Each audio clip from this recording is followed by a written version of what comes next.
Welcome back to the channel. I thought today you could hang out with me while I cook dinner and do some chatting. I'm not doing anything super fancy. I'm just kind of making like pot pie filling, but without the crust, and some au gratin. It's just real simple, real quick, real easy. Nah, nothing fancy. I'm not fancy. So today I thought we could talk about why I started Chaos and Ink Books. Why didn't I just self publish my own books and kind of leave it at that and not bother with anything else? Because certainly, you don't have to, everyone who publishes a book doesn't have to start their own company. Yes, if you self publish, you are a business, but you don't have to get into the publishing business per se, where you're doing other people's books and, big distribution and all that kind of stuff. So, why did I choose to do that when it's not necessary? I write very niche stories. They are considered weird. I have been told that they're weird. Um, it's pretty much just small publishers who have wanted my writing. And yet, those who are the right audience for it have enjoyed it. And so I felt like there was this market for stories that were maybe not within a traditional formula or a traditional genre, like they weren't done in the average, usual way. And there are so many different ways to tell a story. I love good storytelling, regardless of the trappings that surround it.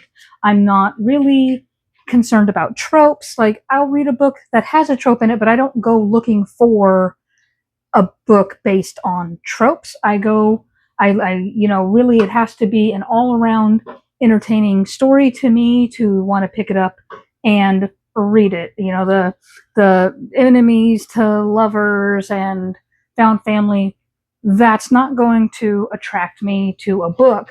But a blurb that goes into like the character's journey and the challenges they face, that will make me read it. And that's really kind of what I focus on with storytelling, is not so much hitting these little data points, a checklist of tropes and cliches, but to tell a good story. And there are certainly others out there who do the same. I am not, special in any way, but it wasn't common. And so I felt like there was space in the market for my idea of, just unusual, unexpected stories. I feel like there's a lot of gatekeeping in small press as well. Obviously, anyone can self-publish. There are no legal barriers to that. There's nothing on Amazon that says if you're poor, you can't publish. There might be monetary barriers, that's true, but for very low cost or even free, pretty much anyone can publish if they want. However, not everyone has the skills, the motivation, the time to do all of that on their own. So again, I wanted to offer space for people who are inexperienced, overwhelmed, don't have the bandwidth to learn yet more skills, to have a place where they can submit their work that is not trendy, not average marketable, a little bit different, and maybe be able to have it published and hold that book in their hands. I have heard a lot of criticism that all books nowadays are the same. And while I cannot 100% agree with that, I have seen quite a few that are absolutely different. I do think there is a grain of truth to that, because of the push and the pressure that authors feel to sell. They want to make money at this, of course. Who doesn't want to make money with something they feel passionate about? Because of that, they feel driven to follow market trends and safe lanes, sure buys. They want to write something that is guaranteed clicks, and I understand that. No shame to any author who prefers to write to market. A lot of them do so very successfully, and they are very happy with it. And there are tons of readers who are very happy with market trendy books. That is what they enjoy reading, and more power to them. I enjoy quite a few of those as well. I also enjoy the not so trendy stuff, and that's what I wanted to provide more space for in a manner that is helpful to other writers, to helpful to writers that maybe, like I said, can't go through the process of self-publishing on their own for one reason or another.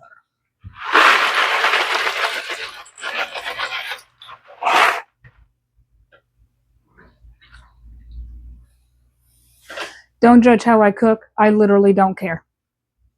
It's just, is it edible? Then I'm good. Hello, roadblock. There's literally a dog on the floor at my feet waiting for me to drop any kind of morsel. Huh, buddy? I first entered the indie publishing realm in 2015. I had been writing prior to that, but I had not considered self-publishing an option, and I did not know a lot about the indie industry at that time. But I had been writing and practicing the craft of writing. Oh, well, I think like most authors, I started in childhood. I think most of us really did. I used to write little stories on with my friends, like at daycare, Sunday school, summer vacations at my grandmother's when I had nothing better to do, hanging around with cousins, like whatever. We would write stories. My family was very literary, very big into books and storytelling actually in all its forms. My house was always full growing up of three generations of people always had like audiobooks, paper books, movies, TVs that had been like TV shows that had been recorded on VCR. Like my whole family had just always really loved storytelling. And yeah, that got passed down to me too. And so I did start writing like little stories and poems and things like that as a child before I could even spell correctly. And that just stayed with me my whole life. And I kept trying to purposely improve. I didn't really start taking it super seriously until my early 20s when I was like, I might be able to actually do something with this. And that's when I really started taking the time to practice writing, practice prose, learn what made for a good story, grammar, syntax, the hero's journey, like all of that stuff. That's when I started actually learning the craft of writing with intention. I've been so distracted, I have not even started this stuff yet, and I guess it's just gonna have to wait. In fact, I might not even make it actually, because yeah, I don't even need it. I'm gonna go put it back. Chaos.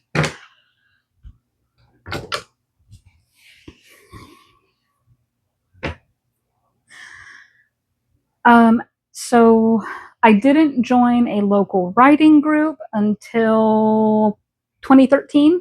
Yes, I joined my first writing group in 2013, where I first got to have real feedback and critique of my writing with other writers and kind of learn where my weak spots were, where I needed to improve.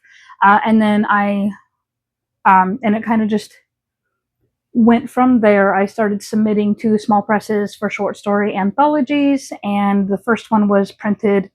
It was accepted and published in 2017, and so that is my first official publication was in 2017. After all those years of teaching myself how to do everything, I then also enrolled in an online course through the Queensland University, specifically for grammar and writing, and I completed that in 2018 and started working as an editor under another editor. I was the assistant to a more senior editor. So I had a mentor that was watching me and making sure I was doing everything right. And I did that professionally, like for another company, for a corporation, for 2 years.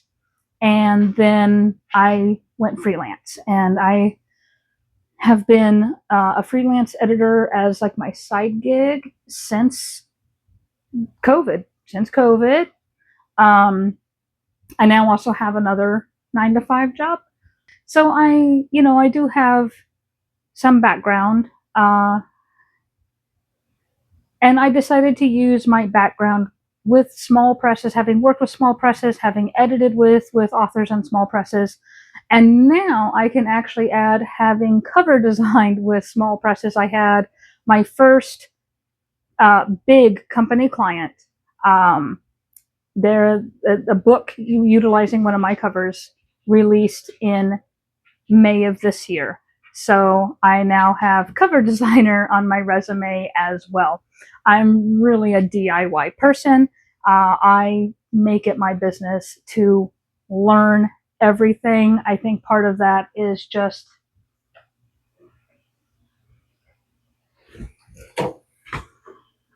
Raina, scooch scooch. Having come from a very low income background where traditional school was never going to be an option, and I married young, I had a child young, so on top of that, like even with financial aid, I wasn't going to make it to college. But I have always loved education and forwarding myself, so I've dedicated like the last 15 years of my life to learning anything that I thought I lacked, and or anything that I thought could improve my prospects. So yes, I have been trained as an editor, formatter, graphic designer, um, and writer. So I can do it all. And so I decided to do it all with Chaos and Ink Books. The first book that I published under that publisher name, Chaos and Ink Books, was Grimvale Tales. That's a collection of my own short stories based in my alternate universe world, where like all the mythology that we are aware of in our world, well, in that setting, it is real and a part of everyday life. And so, like, each story kind of explores an average day, more or less, in a world that blends, in a world that blends the magic and the mundane together. Our second book, so let me back up for a minute. So Grimvale Tales released in August of 2024. And then our second release just released August 2025, which was just a couple of days ago, August 1st. And it is called Flippin' Fairies. It is an anthology with 8 authors total involved in that. And the concept behind Flippin' Fairies was take your fairy lore and fairy creatures, so not necessarily only pixie types, but goblins, ogres, boogeymen, like what have you. Anything that is fairy style folklore that branches across like many different cultures, and flip it in a way. So an unusual situation, an unexpected twist, or just some wild shenanigans. I wanted the word flippin' to reference not only a flipped story, as in doesn't follow the traditional fairy tale formula, but also an expression of frustration, a stand-in for the other F word, them flippin' fairies. And yeah, so we have 2 books out so far with Chaos and Ink Books, and we are not quite 18 months old. So yeah, March of 2024 is when I launched Chaos and Ink Books. So 2 books. I am focusing on slow growth with an eye towards sustainability. I didn't want to try to do too much too quick and burn out or run out of resources. So it is kind of going kind of slow. And that is by design.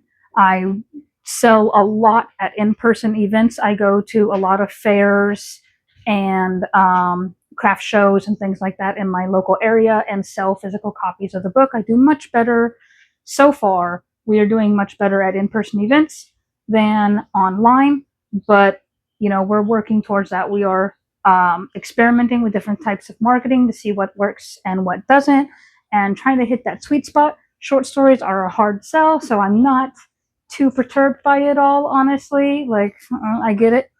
Um, but we have some novels in the works, and those I think are going to do much better, and I'm very, very excited for those to come out. I am working on a full-length novel, and then we opened up for novel submissions this January. We got a whole bunch in, and we are combing through those. My volunteer staff and I are combing through those to see if there's any that we would like to sign. And I think we probably will this year have another author signed for a full length novel. And I'm very excited about that.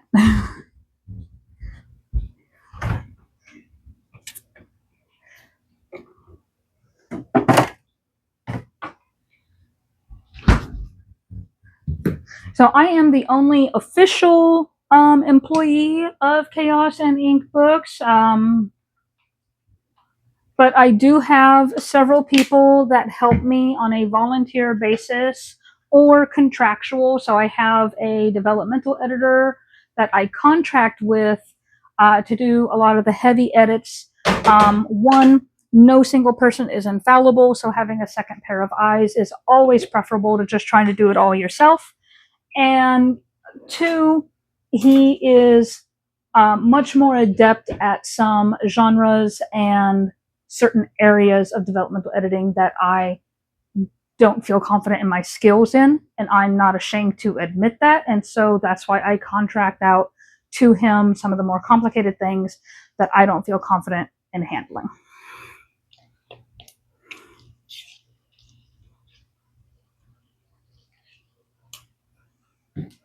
I know you're thinking, like, what are you doing? I don't like sour cream. That's what I'm doing. So I use yogurt instead, Greek yogurt, and I just mix a little bit in to kind of give it like a little bit of a tang, just a little kick. And now to see if I'm missing any spices. Probably. I'm pretty weak when it comes to spices. I don't like anything like super spicy. That was fucking hot.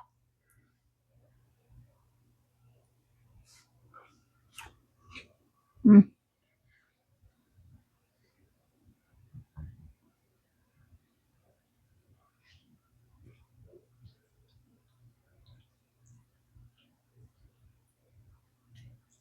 I honestly don't want to add anything to that.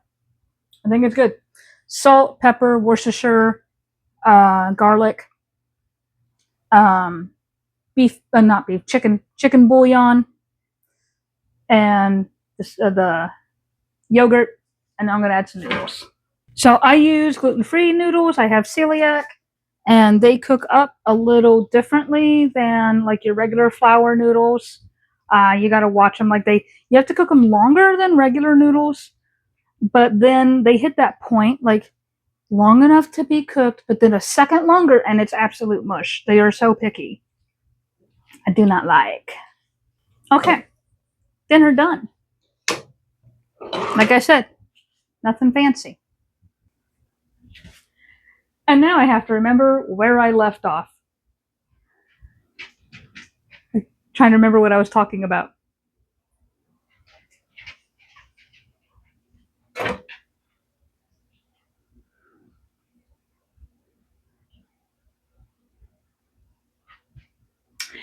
I was talking about novels that that I'm working on a novel, and we're looking to sign somebody for a novel. That's what I was talking about. Oh, well, anyway, I think that's it. Like, dinner's done, so chat is over. Thank you for joining me. If you stayed the whole time, I want to try to keep I want to do some more videos, of course, where I look in at where I share more in depth on how my business is run and how we've been doing, the sales that we've been making, the events that we show up to, that kind of thing. Who works with me, donates their time generously to help me out. And then I also want to do like a lot of work. I would also like to do some videos where I write my novel with you. I am writing a young adult paranormal. Oh, how do I describe it? Paranormal thriller, horror. I don't know, but yeah. I would love to walk you through that, and I've got 5 chapters done so far. Got a long way to go. Lots to share. And once again, thank you for joining me, and hopefully I'll see you next time. Stay magical. Bye.